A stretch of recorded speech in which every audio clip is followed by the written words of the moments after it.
জাকাতের নামে শাড়ি লুঙ্গি বিতরণ না করতে পরামর্শ দিয়েছেন জামাতে ইসলামীর আমির ডক্টর শফিকুর রহমান। জামাতে ইসলামী ঢাকা মহানগরী উত্তরের মেডিকেল থানার উদ্যোগে চিকিৎসকদের সম্মানে আয়োজিত ইফতার মাহফিলে তিনি এই পরামর্শ দেন।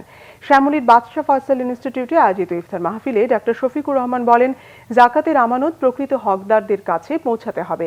এমনভাবে জাকাত দিতে হবে যেন অসচ্ছল মানুষ সচ্ছলতা দেখা পায়। প্রতিবেশী, আত্মীয় কিংবা প্রকৃত হকদারদের বঞ্চিত করে লোক দেখানো জাকাত আদায় করে কোনো লাভ হবে না বলে স্মরণ করিয়ে দেন তিনি।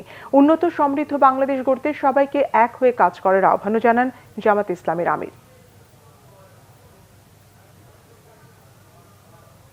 আল্লাহর রাস্তে হাত জোড় করে অনুরোধ করব, শাড়ি এবং লুঙ্গি বিতরণ করবেন না। 20 টাকা, 100 টাকা, 50 টাকা দিবেন না। এ দিয়ে সে স্বাবলম্বী হবে না, জাকাতের মাকসুদ পূরণ হবে না, আল্লাহ রাসূল যে সুসংবাদ দিয়েছেন ওইটা বাস্তবায়ন হবে না। দিনটা পরিপূর্ণভাবে সমাজে কায়েম করবে।